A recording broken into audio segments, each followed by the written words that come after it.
I love this. I was looking on our next guest Twitter account, and he's got a tweet from Ryan Reynolds. Yes. It says, excited to see the Snyder Cut, but ahead of its debut, and with the aid of a good amount of aviation gin, tonight at 6 p.m., I'll do something I've never done.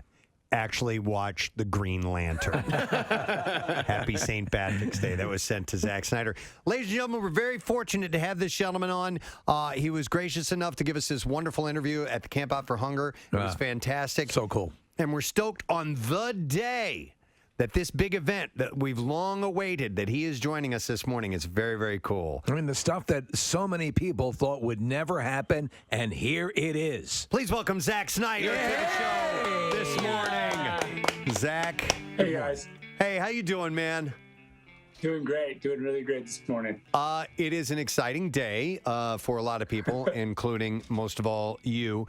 And the first question I want to get into, Zack, is just to remind everybody, how did this come to be? Where did this idea start that this movie needed to go back and be redone and added all this extra footage? I think it was fan-based, was it not? 100% fan-based. I don't know. It's a long saga of what happened during the film. People might not know that the original Justice League that was released in theaters, that I've never seen the movie. I left the project due to a family tragedy that we had, and so I never completed the film. They brought in another guy to finish it, and they made a couple of changes in my absence, and so I guess there was a hashtag that circulated called "Release the Snyder Cut." And that hashtag started on November 17th, 2017, which is the day the movie was originally released. Wow. There was a guy who walked out of the theater and just went like, nope, and tweeted that. And since, it's been tweeted millions of times. The studio finally was like, okay, well, I guess we have to do this. It's miraculous. Yeah. It is a miraculous thing when you stop and think about it. So the actual release itself, Zack, the actual movie, that it's in existence the way you originally envisioned it, but now the story of it has become Hollywood legend as well, how this actually was executed. So something that I'm sure would have to frustrate any artist and any guy, and I consider you a visionary. Preston and I, we all love your work. I mean, we're massive fans.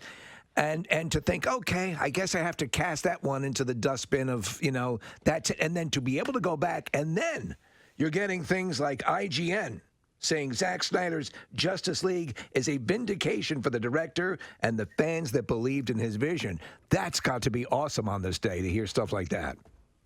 Yeah, it's really cool. And just the fans have been so amazing. Our big cause is suicide prevention and mental health awareness. And, the fans have raised now $600,000 just, in the little fan community, because every time they did an activation, like if they bought a billboard, half the money would go to AFSP and the other half of the money would be like a billboard, or like whatever they do, half of the money goes to, AFSP and, for suicide prevention and mental health awareness. And it's just an incredible, I've said 100 times, like, well, if there was no movie, what the fans have done is incredible, especially during this pandemic where, there's a lot of people suffering, through some hard times, on top of this virus, there's also just the impact on all of us as people. And I think that they've really been just amazing and tip of the spear in that way, and I'm just proud of the community. Well, you participated in our Camp Out for Hunger, and just to put into perspective what happened, that ended up, when we thought we were fighting, the Battle of Sisyphus there, pushing the boulder up the hill, it ended up being by leaps and bounds, our most productive camp out ever, and again, thanks in part to you and the other people who did it. So the generosity is not gone, and for anyone who's going to enjoy and has been excited for this event. That we'll put the link up. I'm sure Nick probably already has, to direct money for people who want to make donations to this charity, which is Touch Your Life, and is sadly touching so many lives right now, and then turn a negative into a positive. But I have to ask you, so there is so much that initially I was unaware after having seen the movie in the theater and having loved the way you had progressed this story. With Man of Steel and Batman v Superman, Dawn of Justice. To me, it seemed very Wagnerian and very operatic, and I love it. I love that whole thing. And while Justice League definitely has its moments, the tone was different.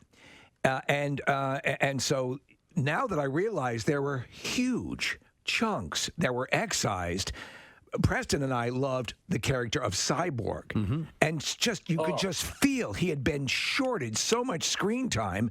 That has been corrected, correct? Cyborg is really it's his movie in a lot of ways. I think when you see it, you're going to be very much, you're basically seeing Cyborg's story in a lot of ways. It's his origin, and that was always when Chris Terrio and I were working on the story. Our intent was always to have Cyborg. It was his time. We thought this movie was going to be all about Cyborg, and frankly, Justice League really takes that character, all the way. I love it. I can't wait for you to see it. But I was suggesting that you guys leave the studio right now. Oh, Zach was actually giving us a pass. All right, great. And suggested, and I suggested we ran the show from like the time of Live Aid, and it would probably cool. Right. Yeah, it wouldn't work out. But so we're going to tell our bosses you've given us the pass right now, actually on social media, and there are people responding who are just loving it. And you've always dealt with people who just summarily just don't buy into what you're doing. I've from the get-go has had legions bought into it. And you like long movies. We talked about this last time at the Camp Out for Hunger. And if you're telling a story, it's like I was looking at the runtime initially when the first iteration of Justice League was released. Like, how are you? What is this? What was this filmed in a photo booth? I mean, how are you getting these huge stories compacted? The movie, I think the runtime of the movie it's 2 hours with credits. So it's, I think, an hour and 40 or 50 minutes total. I mean, I think that's not even half of the movie that I've just finished. So if you're ready for a deep dive into into some Justice League characters, if you're ready to really go all the way, please, this is what it's all about. Zach, mentioning a long film, and for those who maybe have a hard time consuming something that's 4 hours long, I did read this morning that it is kind of broken up into 30-minute chapters. Is that the case? Yeah, when I originally finished this cut of the movie, I finished in January of 2017. So I've been working on it even in 2016. So and I had this idea then that I should divide the movie into chapters. And so it's really easy I think as a stream, when you're streaming it, and this is a great HBO Max thing that's happening, in that when you sit on your sofa, if you sort of think about it psychologically, like you're about to binge basically 7 half-hour episodes of a giant, some are 40 minutes and whatever, but I think you really, in that sense, it's really easy to watch, and you can always pause it at the chapters and go get your chips or go to the bathroom, or you can come back the next day. But it's really, I think in that way, it's the right sort of platform for it. We did finish an IMAX version of the movie as well, which hopefully when the theaters kind of open up more, we can put it up in IMAX for you guys, because we want to do that for charity, in the fall. Oh, we'll be there. We'll promote it. Yeah, we'll absolutely do that. And just to let people know, and it's my understanding that they might be thrown off as you watch it, as everyone will watch it today, and then donate to Zach's charity as well. That the aspect ratio that you'll see at home is a little bit different, correct? Yeah, it's like the opposite of letterbox. So everyone took a while to get used to letterbox format, which is when you have black bars on the top and bottom, the kind of widescreen look. This is the opposite. It's in Academy, or it's in full app. So it is shot in the sort of IMAX format, which is like a big square. So you'll have some bars on the sides of the screen. So don't worry about that. That's part of it. I was seeing side by side comparisons, and I love from you see more stuff going on. You need to see the bat signal. Yeah. Obviously, I have my Batman here with me. But I mean, the fact that all of that is going on, and just the color changes that you've done. Steppenwolf got a badass makeover. And I mean, with what you did, and HBO Max gave you some money, but what you've been able to do, and I've just seen stills, so I'm very excited. But everything looks fantastic. Cheers. Yeah, you're going to get to see Darkseid. I don't know if you know anything about DC. Darkseid he's the King Daddy bad guy of the DC universe, and he's not messing around. He doesn't play nice. He's just here to mess everything up. Yeah, and mess every single thing up. All right. Let's hope that Justice League gets it together. Don't give it away. So with that, I'm saying I hope. Okay. Are there other actors who were initially on the cutting room floor that are now getting their treatment in this film? Listen, I don't know 100% because, as I said, I haven't seen the theatrical cut. I might have to do that analysis.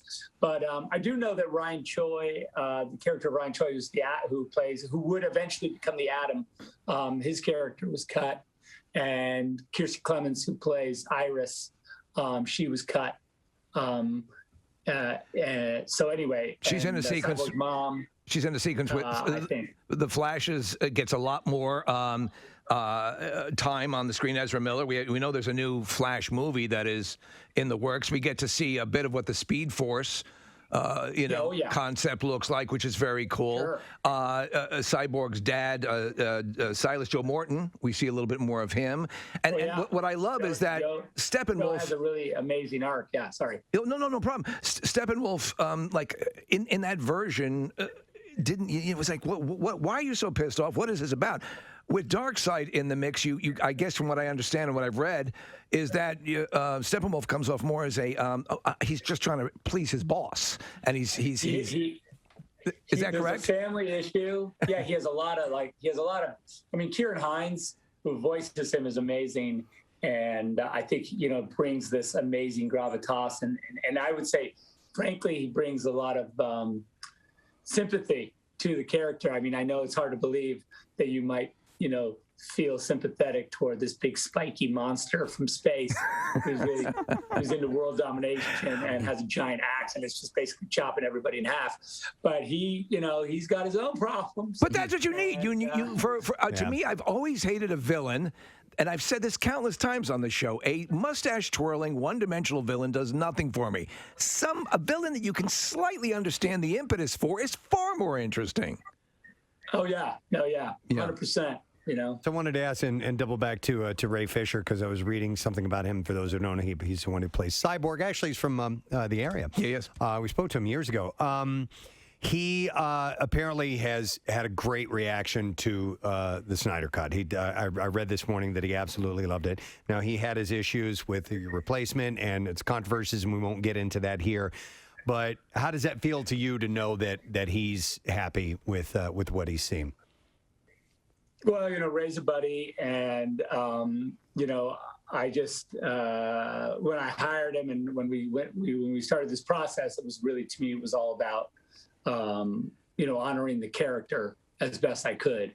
And anytime an actor sees the movie and is moved by it and enjoys it, that's for me the ultimate, the ultimate in vindication, and it makes me super happy. So I'm glad that Ray got to enjoy it. Cool. And I saw that video of him where he was just going nuts. So he watched it in a hotel room too. Apparently, it was Yeah, not the best viewing experience, but you can see that if it plays in a hotel room, it'll play anywhere. Hey, Zach, I wanted to ask, first of all, I wanted to thank you for joining us today, because I know today's a huge day, and I'm sure everybody wanted a piece of you. And so the fact that you woke up early, it's like 5 o'clock in your time right now, that you woke up early, that you're spending some time with us, I want to thank you for that. But I also want to ask, Why? Why did you get up at 5 o'clock in the morning to call in to Philadelphia radio? I would like to think that you like our show, but is it because you have family in the area? Look, I'm a friend of the show, and I really do. I love you guys.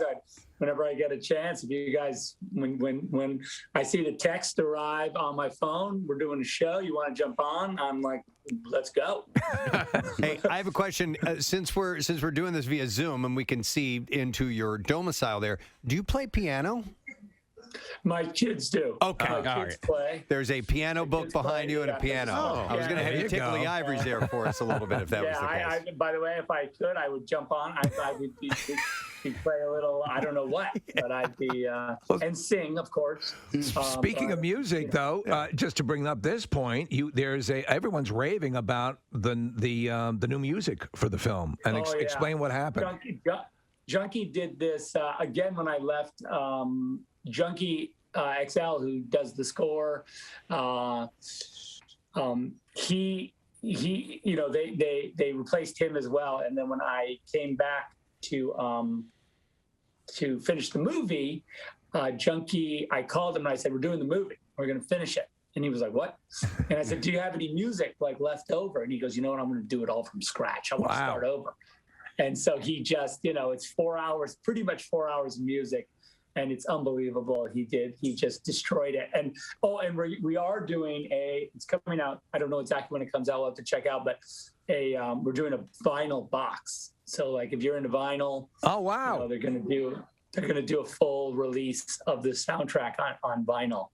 And that's pretty cool. As well as, of course, at Apple Music, you can check it out. Well, Zach, I'd like to ask a follow-up question about that topic because I loved the soundtrack for Man of Steel. Was Hans Zimmer did that? Do you have favorite composers that you like working with, and how do you end up choosing one? Because there are a lot of great ones out there, and Hans is legendary.